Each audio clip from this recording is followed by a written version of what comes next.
1905 में है बंगाल विभाजन की आधिकारिक घोषणा हुई थी। 19 जुलाई 1905 जो इतिहास का एक इम्पोर्टेंट डेट है।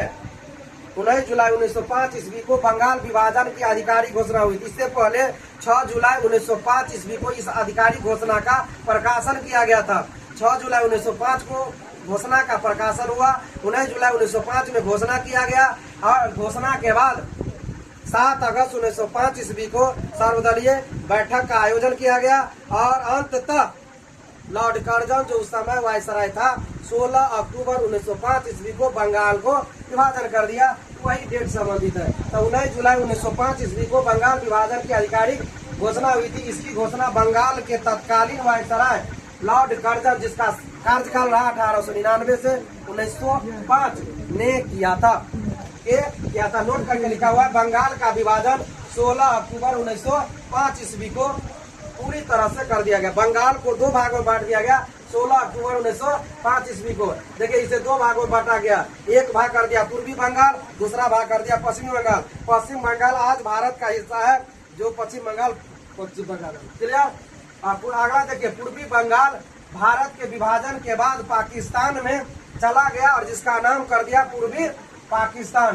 फिर आगे लिखा, फिर आगे चलकर यही पूर्वी पाकिस्तान आज का बांग्लादेश कहलाता है। तो पूर्वी बंगाल पूर्वी पाकिस्तान बना और पूर्वी पाकिस्तान आज का बांग्लादेश बना। अगला पॉइंट है बंगाल विभाजन घोषणा का प्रकाशन 6 जुलाई 1905 ईस्वी को। 4 डेट इंपोर्टेंट है। 6 जुलाई 1905, 19 जुलाई 1905, 7 अगस्त 1905, 16 अक्टूबर 1905। अगला पॉइंट देखिए बंगाल विभाजन घोषणा के विरोध में 7 अगस्त 1905 ईस्वी को सर्वदलीय बैठक का आयोजन किया गया। मतलब सर्वदलीय की सभी दल आप बैठकर, जैसे भारतीय संसदीय प्रणाली में होता है कि कल 20 जुलाई था और 20 जुलाई को मानसून सत्र चालू हुआ, उससे एक दिन पहले सभी दल का बैठक को कहते हैं, उसे सर्वदलीय बैठक कहा जाता है। उसी तरह यहाँ पर सर्वदलीय बैठक हुआ था 7 अगस्त को। अगला डेट है बंगाल विभाजन के विरोध में पूरे बंगाल में, बंगाल के साथ साथ पूरा देश में, लेकिन मुख्य रूप से बंगाल में शोक दिवस या राखी दिवस मनाया गया। सभी एक दूसरे पर अक्षासूत्र बना गया और अंग्रेजी सरकार का विरोध किया गया था। बंगाल विभाजन का मुख्य उद्देश्य बंगाल की राजनीतिक एकता को तोड़ना एवं हिंदू मुसलमानों के बीच फूट डालना था। मुख्य मकसद था अंग्रेजों का हिंदू और मुस्लिम को बांटना, राजनीतिक एकता को तोड़ना और हिंदू मुस्लिम को बांटना। लेकिन विभाजन का जो कारण बताया का प्रशासनिक दृष्टिकोण से दिक्कत आ रही है, इसलिए लेकिन मुख्य मकसद था हिंदू और मुस्लिम को तोड़ना। अंग्रेजों फूट डालो और शासन करो, अंग्रेजों का जो मुख्य नीति था वह उसे लागू करना था और उसने लागू कर दिया।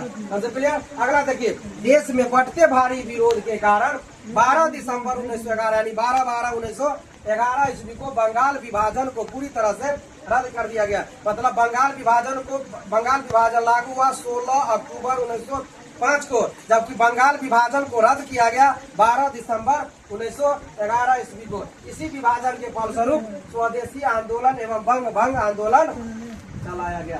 ये बराबर एग्जाम में क्वेश्चन पूछता है कि स्वदेशी आंदोलन या भंग आंदोलन चलाया गया था बंगाल विभाजन के बाद। ये था हम लोगों का इतिहास।